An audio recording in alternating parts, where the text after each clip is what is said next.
of the bill. And Mr. Chair, I will allow Mr. Wittman to have the remaining 3 minutes and 20 seconds of my time.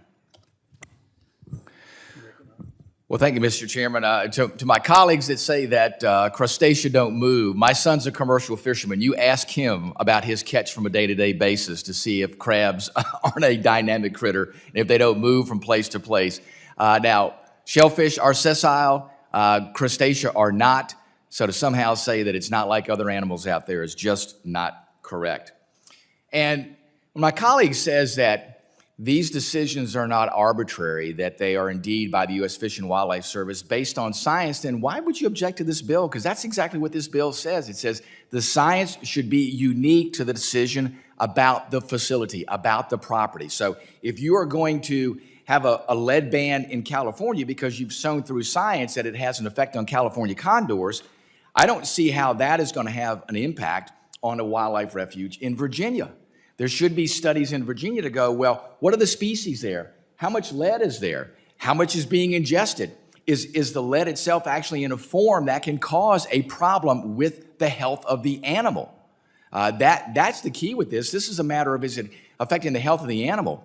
There was a reference here to the health of human beings. Listen, it's not about the health of human beings. Believe me, if you harvest an animal and it has lead in it, I've done this multiple times, you are not going to crunch through eating that lead pellet. You're going to take that lead pellet out. So it's not about human ingestion. This is about the health of the animals.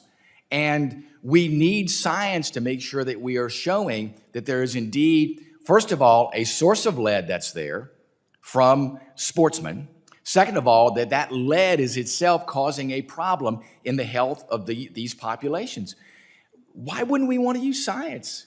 And why would we want carte blanche closures just to say, well, we're going to do this? Again, remember, these resources belong to the people of the United States. We have a responsibility to be responsible decision makers for them, is to say, yes, we are going to limit access in how you are able to enjoy the fish and wildlife on these properties because there is an impact on the health of those animals. Nobody's objecting to that. I'm not objecting to that. And I acknowledge there is an impact of lead on animal health and human health. All I'm saying is let's make sure we have science to show the direct relationship there, which is about responsible decision making. And we have a number of organizations that are in favor of this bill: the Congressional Sportsmen's Foundation, the American Sport Fishing Association, the Backcountry Hunters and Anglers, just to name a few of the groups that just are saying, hey, make sure you're thoughtful and responsible. We have an obligation to be transparent about how these decisions are made. I don't think any sportsman out there is going to object if they know we've gathered data, we've shown there's an impact here. We have no problem with being required to use lead, whether it's in fishing sinkers, fishing tackle, whether it's in ammunition. Those things are just about doing our job responsibly. We do it every other place in statutes across the federal government. Why should this area be any different? With that, Mr. Chairman, I yield back.